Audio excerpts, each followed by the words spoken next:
Hyunwoo stood at the back of the great council chamber, watching the alien delegates argue. The room was massive, big enough to hold 1,000 beings from across the galaxy. Crystal creatures that looked like living diamonds sat next to floating balls of light. Tall gray aliens with too many arms pointed at holographic displays. The noise was terrible. He was the only human in the room. Again, the Galactic Council met every month on this huge space station. Ships from hundreds of worlds came here to talk about trade, wars, and laws. Hyunwoo had been Earth's ambassador for 3 years now. In all that time, nobody had listened to a single thing he said. "The human proposal is ridiculous," said Vexithera, the leader of the Crystal People. Her voice sounded like breaking glass. "They want us to spend money on planetary shields? Their technology is so old it barely works." Laughter filled the chamber. Not the good kind of laughter. The kind that made Hyunwoo's face turn red. "Humans," said General Krex of the Kron Empire. He was 8 feet tall and covered in gray scales. "They only joined us 20 years ago. Before that, they were hitting rocks together to make fire." More laughter. Hyunwoo gripped his datapad tighter. The shield design was good. Human engineers had worked for months on it. But nobody cared. Far below the council chamber, Kang Min was fixing a broken water pipe.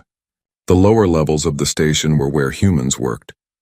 They cleaned, repaired, and did all the jobs that the advanced species thought were beneath them.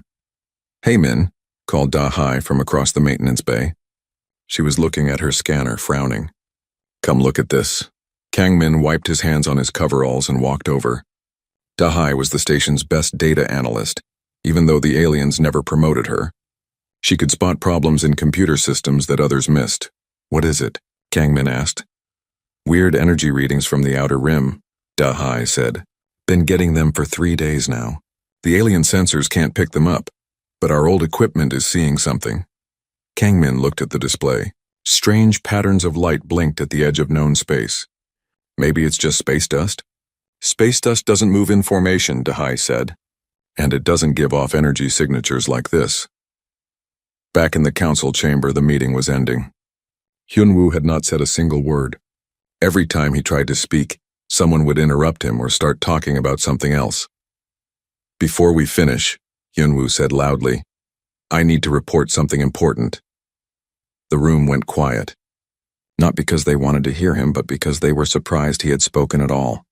"Our sensors have detected unusual activity at the galaxy's edge," Hyunwoo continued. "We think it might be human sensors?" Vexithera's laugh was like nails on a chalkboard. "Those ancient things you use. They probably detected a solar flare." "Our technology may be old," Hyunwoo said, "but it works. We should investigate these readings." "The humans are paranoid," said Admiral Zeph of the Luminary, who looked like a floating ball of blue light. "They see danger everywhere because they are afraid. This is what happens when a primitive species joins advanced civilization too quickly." The other delegates nodded. Humans were known for being worried about everything. They put backup systems on their backup systems. They planned for disasters that never happened. The aliens thought this was funny. "Motion denied," Vexithera said. "We will not waste resources chasing human shadows." The meeting ended.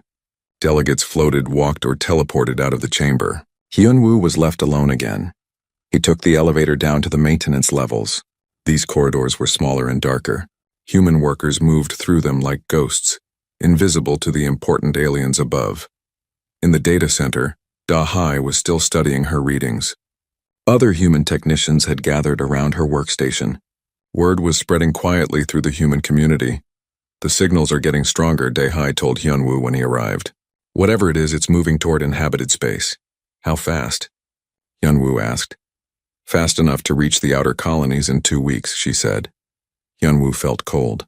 The outer colonies had millions of people. If something dangerous was coming, they needed to warn everyone. "I tried to tell the council," he said. "They wouldn't listen." "They never listen," said Jin-Ho, who worked on the station's defense systems. "To them, we're just the cleaning crew that somehow got lucky and learned to fly spaceships." This was true. Humans had joined the galaxy by accident. An alien ship had crashed on Earth 50 years ago. Human scientists had studied it and figured out how to build their own faster-than-light engines. When they finally reached the stars, other species were shocked to meet them. Most aliens thought humans were too primitive to be dangerous or useful. They let Earth join the Galactic Council because it was funny to them, like letting a child sit at the adult table.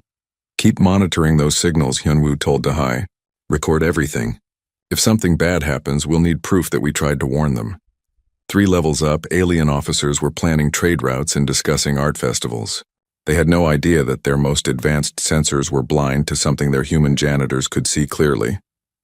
In the station's bar, off-duty aliens joked about their human co-workers. Did you hear? Laughed a Vorthak trader. The humans think they found something scary in space. They're probably looking at their own reflection. The laughter echoed through the station's upper levels. But down in the maintenance bays, human workers watched their instruments with growing worry. The signals were getting stronger every hour. Dahai made copies of all her data and sent them to Earth. If the aliens wouldn't listen, maybe human scientists back home could figure out what was coming. She had a bad feeling about this. Something was moving in the dark between stars, something the galaxy's most advanced species couldn't detect. Only humanity's primitive technology could see it approaching, and it was coming fast. Jinho was drinking coffee in the pilot's lounge when the emergency alarm started screaming. The sound was so loud it made his teeth hurt. Red lights flashed everywhere on the human cargo ship Resilience. All hands to stations. Captain Lee's voice crackled over the speakers. We have a distress signal from Kron Outpost 7. Jinho ran to the bridge. The Resilience was not a warship. It was a simple cargo hauler that carried supplies between human colonies. But it was the only human ship in the area. What's happening? Jinho asked as he sat down at the navigation console. Kron military base went silent 30 minutes ago, Captain Lee said. She was a tough woman who had been flying ships since before humans had faster-than-light travel. They were screaming about an attack, then nothing. The view screen showed empty space ahead of them. Kron Outpost 7 was supposed to be there. A massive military station with enough firepower to destroy planets. The Kron Empire was the strongest military force in the galaxy. Their gray-scaled warriors were feared everywhere. I'm not seeing anything on sensors, said Bo-Ra, the ship's scanner operator. Wait, there's debris. The screen changed to show scattered pieces of metal floating in space. Huge chunks of twisted steel drifted past their ship. Jinho recognized parts of Kron battleships, but they were torn apart like paper. Those are pieces of the battlecruiser Dominator, Captain Lee said quietly. That ship had shields strong enough to stop nuclear weapons. More debris floated by. Escape pods, weapon turrets, and chunks of the space station itself. Everything was destroyed. Jinho had never seen damage like this before. Captain, Bo-Ra said, her voice shaking. I'm picking up something else. 3 ships coming from the far side of the debris field. The view screen focused on the approaching vessels. They were unlike anything Jinho had ever seen. The ships were long and dark, made of some material that seemed to bend light around it. They moved without making any engine trails or heat signatures. They're scanning us, Bo-Ra reported. Jinho felt his heart beating fast. Whatever had destroyed the Kron outpost was right in front of them. The Resilience had no weapons except for a small laser used for cutting asteroids. They were completely helpless. The alien ships moved closer. Up close, they looked even stranger. Their hulls had patterns that hurt to look at, like they existed in more dimensions than human eyes could see. No lights, no windows, no signs of life. They're just watching us, Captain Lee said. For 10 long minutes, the dark ship studied the human cargo vessel. Then, without warning, they simply flew away. Their forms became smaller and smaller until they disappeared into space. That's it? Jinho asked. They're leaving? Apparently, Captain Lee said. Bo-Ra, send everything we recorded to Earth and the Council Station. Include the debris analysis. Similar reports started coming in from across the galaxy. The mysterious ships appeared wherever there were advanced civilizations. The energy-based Luminari lost an entire fleet in minutes. Their ship's sophisticated computers were turned against them, making their own weapons fire on each other. The crystalline Vorthak tried to fight back with quantum disruptors and reality-warping technology. It didn't matter. The dark ships absorbed their energy attacks and kept coming. Whole Vorthak colonies went silent. On Council Station, emergency sessions ran day and night. Alien military leaders who had never known defeat stood around holographic maps, watching red markers spread across the galaxy. Each red marker was a destroyed world or fleet. They called themselves the Devourers, reported Admiral Zeph. His usual bright blue glow was dim with exhaustion. At least that's what our translators think they're saying. They don't communicate much before they attack. How is this possible? Demanded General Krex. The proud Kron warrior looked smaller than usual. Our finest ships, our best tactics, nothing works against them. Vexithera's crystal form was cracked with stress. Their technology is beyond our understanding. Our sensors can barely detect them. Our weapons pass through their shields like they're not there. Hyunwoo watched from his usual spot at the back of the room. He had tried to warn them about the energy readings. Now it was too late.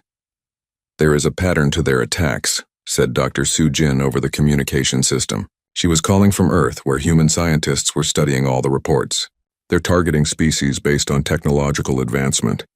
The most sophisticated civilizations first. That makes no sense, Admiral Zeph said. Why would they avoid primitive targets? Maybe because primitive targets aren't a threat to them, Soo-jin replied. Back on the Resilience, Jin-ho was studying the recordings of their encounter. Something bothered him about the way the dark ships had behaved. They scanned us for a long time, he told Captain Lee. Like they were trying to figure out what we were, and then they left, Captain Lee said. Why would they do that? Reports kept coming in. Human ships throughout the galaxy were reporting the same thing. The Devourers would scan them, study them, then fly away without attacking. It was happening everywhere humans traveled. On the colony world of New Busan, Governor Park got a warning that Devourer scouts were approaching. He ordered all civilians into underground shelters and prepared for the worst. The colony had no real defenses, just mining equipment and construction robots. The dark ships arrived as expected. They circled the colony for hours, scanning everything. Then they left. Why aren't they attacking us? Park asked his defense coordinator, Yeon-soo. I don't know, she said, but I'm not complaining. Similar scenes played out across human space. The Devourers seemed to consider humans beneath their notice. While advanced alien civilizations burned, human colonies were ignored. At the council station, panic was spreading. The strongest military forces in the galaxy were being destroyed like insects. Refugee ships fled from the outer systems, carrying tales of impossible weapons and ships that moved like living shadows. We need to evacuate the core worlds, General Krex said during one emergency session. Fall back to defensive positions. There are no defensive positions, Vexithera replied. They destroy everything we build. Hyunwoo finally stood up. All eyes in the chamber turned to him. The humans might be able to help, he said. The silence in the room was complete. Then General Krex started laughing. It was not a happy sound. The humans? Krex said. What can they do? Their ships are held together with metal tape and hope. Their weapons are older than my grandfather. Our ships haven't been attacked, Hyunwoo said quietly. Because you're not worth attacking, Admiral Zeph snapped. The Devourers ignore you because you're primitive. That's not a military advantage. But Hyunwoo was thinking about something Soo-jin had said. The Devourers attacked based on technological advancement. What if being primitive was actually better? The galaxy's greatest civilizations were falling one by one. Their advanced technology, their sophisticated tactics, their powerful weapons, none of it mattered. The Devourers cut through them like they weren't there. But humanity, with their old ships and simple technology, was being ignored. Maybe that meant something important. Maybe the galaxy's strongest species weren't as strong as they thought. And maybe humanity's weakness was actually their greatest strength. The emergency session continued, but Hyunwoo wasn't listening anymore. He was thinking about patterns, about why the most advanced species were falling first, and about what it meant that the Devourers didn't consider humans worth fighting. Outside the station, dark ships moved through space like hunting sharks, searching for their next target. Taeho spread the star charts across his desk for the 100th time. Red marks showed where the Devourers had attacked. Blue marks showed human colonies that had been scanned but left alone. The pattern was becoming clear, but it made no sense. They're not random, he said to his computer. He was alone in his office on the research station Bright Hope. Most people thought he was crazy for staying so close to the action, but patterns were his life. He had to understand. The Devourers always hit the most advanced targets first. The Luminary with their energy-based technology, the Vorthak with their reality-bending crystals, the Kron with their massive war fleets. Then they worked their way down to less advanced species, but they skipped humans entirely. Every time Taeho pulled up the attack recordings again, the dark ships moved with perfect coordination. Their weapons could tear apart anything. Their shields stopped every attack. They seemed impossible to beat. His computer beeped with an incoming message from Bora, who was still on the cargo ship Resilience. Tae-ho, you need to see this, her message said. We're at the Vorthak colony of Crystal 7. The Devourers were here yesterday. The video file showed a devastating scene. The beautiful crystal cities of the Vorthak were shattered ruins. Millions of crystal beings lay dead, their light forever dimmed. But that wasn't what caught Tae-ho's attention. Look at this, Bora's voice continued in the recording. We found 3 human cargo ships hiding in the asteroid belt. The Devourers scanned them but didn't attack. The ships were right here when the colony was destroyed, and the Devourers just ignored them. Tae-ho leaned back in his chair. 3 separate incidents now where humans had been present during attacks and survived. The Devourers weren't just avoiding human space. They were actively choosing not to attack humans even when they were right there. His communication system buzzed. It was Dong-hae calling from the human military base on New Seoul. Tae-ho, I've been studying the battle recordings, Dong-hae said. His face appeared on the screen, tired but excited. I think I found something important. What is it? The Devourers aren't as perfect as everyone thinks. Watch this. Dong-hae shared his screen, showing a slowed-down recording of a Devourer attack on a Kron fleet. See here? The dark ships always attack from the same angles. They use the same formation every time. Their weapons have a specific firing pattern. Tae-ho watched carefully. Dong-hae was right. The Devourers moved like they were following a program. Very advanced but still predictable. More importantly, Dong-hae continued, look at how they react when something unexpected happens. The recording showed a damaged Kron ship spinning out of control. It accidentally crashed into a Devourer vessel. For just a moment, the dark ship seemed confused. It stopped firing and moved away from the wreckage. They don't like unexpected things, Tae-ho said. Exactly. They expect their enemies to act logically. When something random happens, they pause to figure it out. This was interesting. Tae-ho made notes while they talked. The Devourers were incredibly advanced, but they thought in patterns. They expected their enemies to use the best tactics, the most efficient weapons, the most logical responses. What if that's why they ignore us? Tae-ho said suddenly. What do you mean? Think about it. Every other species in the galaxy builds things the same way. They want maximum efficiency, perfect design, logical systems. But humans build junk that somehow works, Dong-hae finished. Our ships are different every time. Our tactics are messy. Our technology is unpredictable. Tae-ho felt excited. This could be important. He called Ji-hoon, a human psychologist who studied alien behavior. Ji-hoon worked on a small research station near the Galactic Center, where he watched how different species interacted. Ji-hoon, I have a theory, Tae-ho said. What if the Devourers don't attack us because they can't understand us? Explain. Every advanced species thinks the same way. They want perfect technology, logical tactics, efficient solutions. But humans are different. We keep old things that work even if they're not perfect. We use backup plans for our backup plans. We do things that don't make sense but somehow work anyway. Ji-hoon was quiet for a moment. You're saying our imperfection is an advantage? I'm saying our unpredictability might be confusing them. Maybe they scan us and can't figure out how we fit into their attack patterns. That's actually possible, Ji-hoon said slowly. I've studied how the Devourers choose targets. They seem to classify species based on technological signatures. But human technology is so mixed up, so random. Maybe their classification system can't handle it. The 3 humans talked for hours, sharing ideas across the communication network. Their theory was wild, but it explained everything. The galaxy's most advanced species were falling because they were too advanced. Their perfection made them predictable. Humans survived because they were imperfect. Meanwhile, on the colony world of New Busan, Governor Park was getting reports that made him nervous. Devourer ships had been seen near the outer system, not attacking yet but watching. They're coming closer, reported Yeon-soo from the defense center. 3 large ships and maybe a dozen scouts. How long do we have? Park asked. Maybe 6 hours. Park looked at their defenses and wanted to laugh. Or cry. New Busan was a mining colony. Their weapons were asteroid cutters and mining lasers. Their ships were cargo haulers and construction vehicles.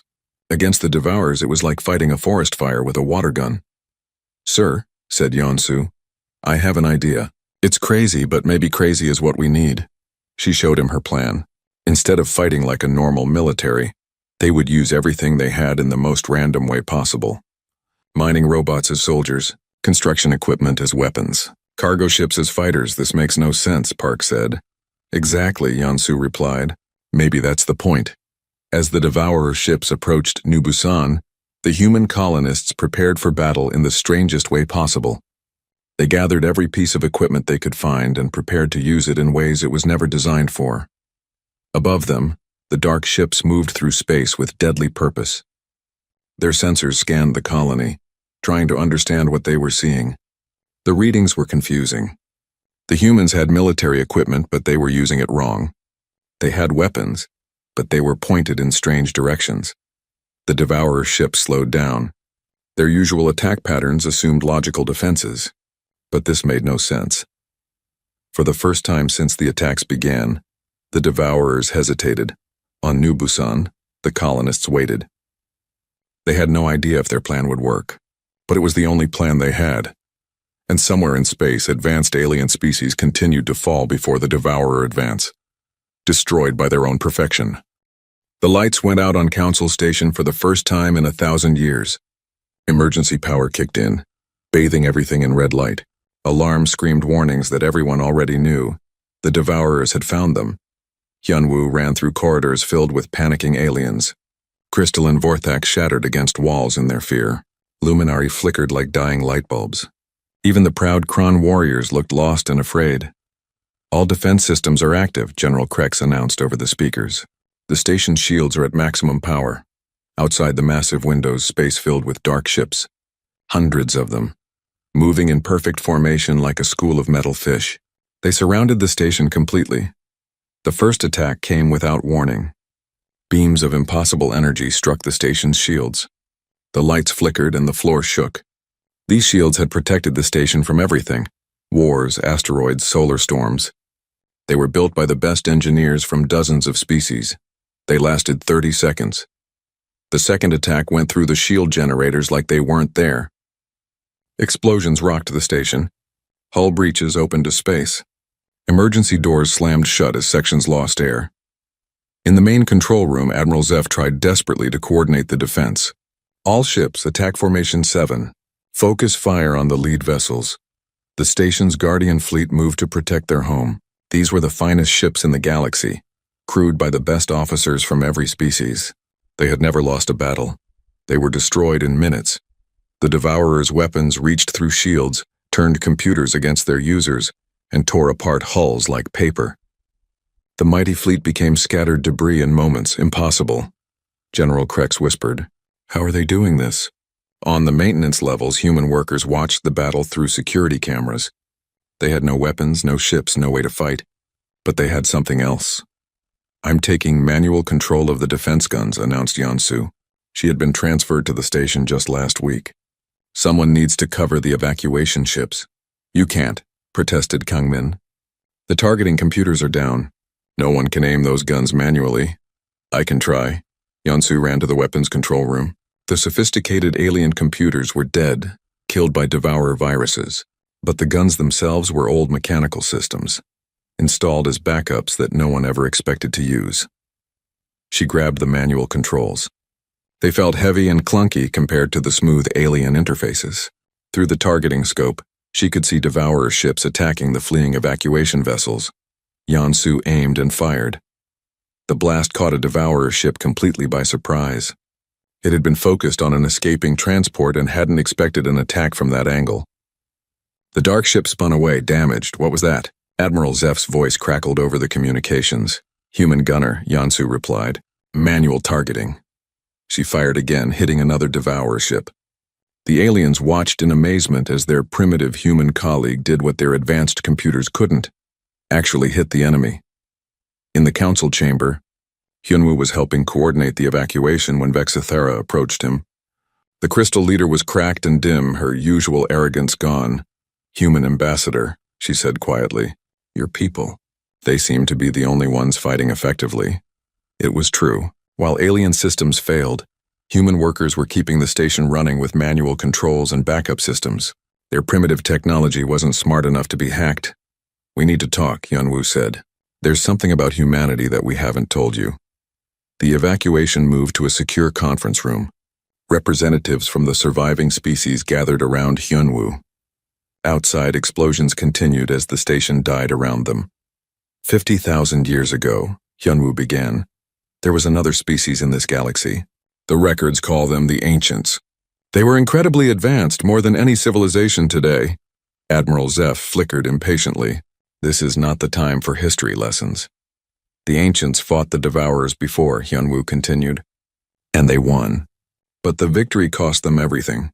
They realized that pursuing technological perfection led to the same cold logic that created the Devourers. What happened to them? Asked General Krex. They chose to start over. The Ancients deliberately gave up their advanced technology and spread across the galaxy to begin again. They wanted to stay adaptable, creative, unpredictable. Vexathara made a sound like breaking glass. You're saying the Ancients are still alive? Their descendants are, Hyunwoo said. We call them humans. The silence in the room was complete except for the distant sounds of battle. The alien leaders stared at Hyunwoo with expressions of shock. Impossible, Admiral Zeph said. Humans are primitive. You barely learned to fly 50 years ago. We learned to fly because we chose to, Hyunwoo replied. We could have built starships thousands of years ago. Instead, we chose to forget how. We chose to stay human rather than become perfect machines. Minho, the chief human engineer, entered the room, carrying an armload of equipment. Sir, we can keep the station running for maybe an hour with manual systems. But we need a plan. The plan is simple, Hyunwoo said, looking at the assembled alien leaders. You need to let humans take control of the defense. Your advanced systems are what the Devourers understand. Our primitive technology confuses them. You want us to trust our lives to your ancient equipment? General Krex asked. You want to trust your lives to the equipment that's already failed? Minho replied. Our ancient equipment is still working. Another explosion rocked the station. Through the windows, they could see the last evacuation ships trying to escape. Most were being destroyed by Devourer interceptors, except for one. An old human cargo ship was weaving through the battle, avoiding enemy fire through random course changes that made no tactical sense. The Devourers couldn't predict where it would go next because its movements were completely illogical. Humans survive because we're imperfect, Hyunwoo said. We use backup plans for our backup plans. We fix things with tape and hope. We do things that don't make sense but somehow work. The Devourers expect logical responses, Minho added. They can predict any rational action, but they can't predict crazy. General Krex looked around the room at his fellow commanders. Their perfect strategies had failed. Their advanced technology was useless. Their logical tactics had been defeated completely. What do you need? He asked finally. Complete control of all remaining systems, Hyunwoo said. No questions, no interference. And trust that sometimes the worst plan is the best plan. Admiral Zeph flickered weakly. If we're going to die anyway, we might as well die trying something new. The alien leaders looked at each other. Everything they believed about superiority and advancement had been proven wrong. Their perfect civilization was being destroyed by something even more perfect. Maybe it was time to try imperfection. Do it, Vexathara said.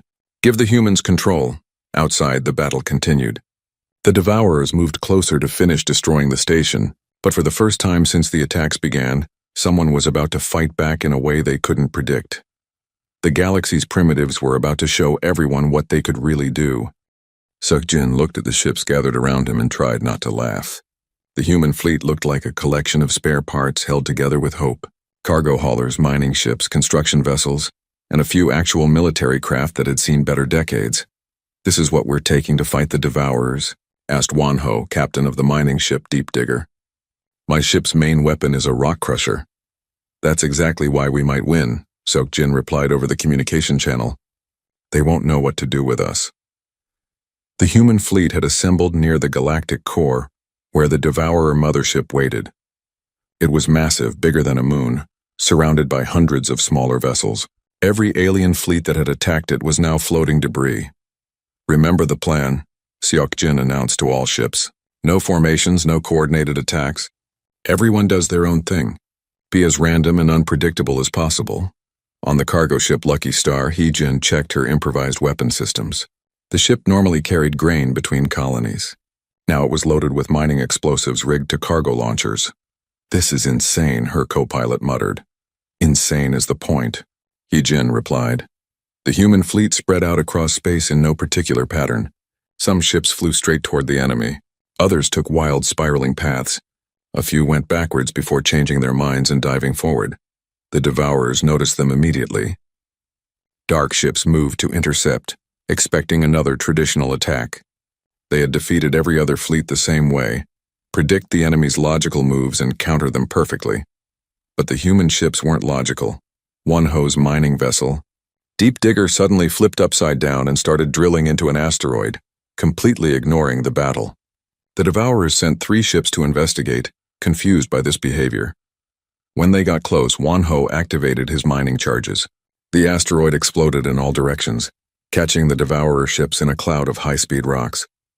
They had been expecting weapons fire, not a random mining accident. One for the miners, Wan Ho shouted over the radio. Meanwhile, So Young was flying her cargo hauler steady progress straight at the mothership. Devourer interceptors moved to stop her, but she kept changing speed for no apparent reason. Fast, slow stopped backwards spinning. What is that ship doing? The Devourers must have wondered. Their targeting computers couldn't get a lock on something so unpredictable.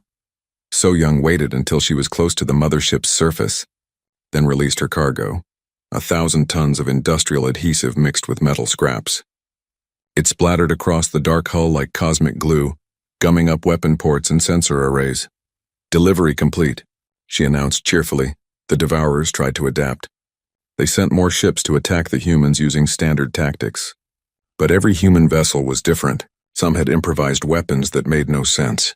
Others had no weapons at all but somehow caused problems anyway. Captain Min Jae was flying an old passenger transport that hadn't seen military service in decades. When Devourer ships surrounded him, he did something completely unexpected. He surrendered. The dark ships paused, confused. Surrender wasn't part of their programming.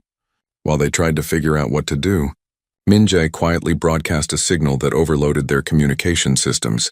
With old human music, take that, he said as the enemy ships spun away with their sensors scrambled by folk songs. The battle became more chaotic by the minute. Human ships used construction equipment as weapons, cargo containers as shields and mining tools as everything else. Nothing they did made military sense, which meant the Devourers couldn't predict or counter it. Seok Jin flew his command ship toward the mothership's main weapon array. The massive energy cannon could destroy planets, but it was designed to target large logical targets. Not one small crazy human who kept changing direction every few seconds. Almost there, he muttered, dodging energy beams that couldn't track his random movements. He reached the weapon array and did something no military manual would ever recommend. He rammed his ship directly into the control mechanisms. The impact destroyed his engines, but it also jammed the cannon's targeting system. This is Seok Jin. I'm stuck in their main gun. Someone want to finish the job? Jin heard the call and grinned. Her cargo ship Lucky Star was loaded with enough explosives to crack an asteroid. She aimed for the damaged weapon array and fired everything at once. The explosion lit up space like a new star. The mothership's main weapon was gone, along with half its forward section. Alarm signals spread through the Devourer fleet as their perfect ship took its first real damage in 50,000 years. Impossible, the Devourer's collective consciousness must have thought. How are these primitives succeeding where advanced civilizations failed? The answer was simple. The Devourers expected perfection, logic, efficiency. They got humans instead. Wan Ho's mining ship was now using its drilling equipment to bore through enemy hulls. So Young had somehow turned her cargo hauler into a ramming vessel. Dozens of human ships swarmed around the mothership like angry insects, each one doing something completely different and unpredictable. The Devourer fleet tried to regroup, but they couldn't. Every time they formed a logical response, the humans did something that made no sense. Their perfect tactics were useless against imperfect opponents. On Council Station, the surviving alien leaders watched the battle in amazement. Their greatest military minds had failed, but human cargo pilots and miners were winning. How? Admiral Zeph whispered. Because they're not trying to be perfect, Hyun Woo explained. They're just being human. The mothership's defenses began to fail. Human ships had damaged or destroyed dozens of key systems, not through superior firepower but through sheer unpredictability. The Devourer's own perfection had become their weakness. All ships final push, Seok Jin announced from his damaged command vessel. Let's finish this. The human fleet converged on the mothership from every direction. No formation, no coordination, no plan except to cause as much chaos as possible. Mining ships used rock drills. Cargo haulers rammed whatever they could reach. Construction vessels tried to repair the enemy ship in the wrong way, somehow making things worse. The mothership's core began to overload. Its perfect systems couldn't handle the random damage from illogical attacks. Warning lights flashed across its hull as critical failures spread through every deck. Then it exploded. The blast was visible from 3 star systems away. The Devourer mothership, invincible for 50,000 years, was destroyed by a fleet of human cargo ships and mining vessels. The surviving Devourer ships fled. Their collective intelligence was confused and damaged. They had never encountered anything like humanity before, a species that had voluntarily given up perfection to remain adaptable. As the enemy disappeared into deep space, the human fleet regrouped. They had won, but the cost was high. Many ships were destroyed or heavily damaged. Good people had died, but they had saved the galaxy. "This is Ambassador Hyunwoo to all ships," came the transmission from Council Station. "The Galactic Council formally recognizes humanity's victory over the Devourers, and we have something to tell the galaxy." The communication channels opened to every surviving world. Hyunwoo's voice carried across space to billions of beings who had thought humanity was primitive and weak. "For 50,000 years we have protected this galaxy by appearing weaker than we are. We gave up advanced technology to stay human. We chose imperfection over efficiency. We remained primitive because primitives adapt and survive. The galaxy listened in silence. The Devourers are gone because they could not understand us. Perfection made them predictable. Logic made them vulnerable.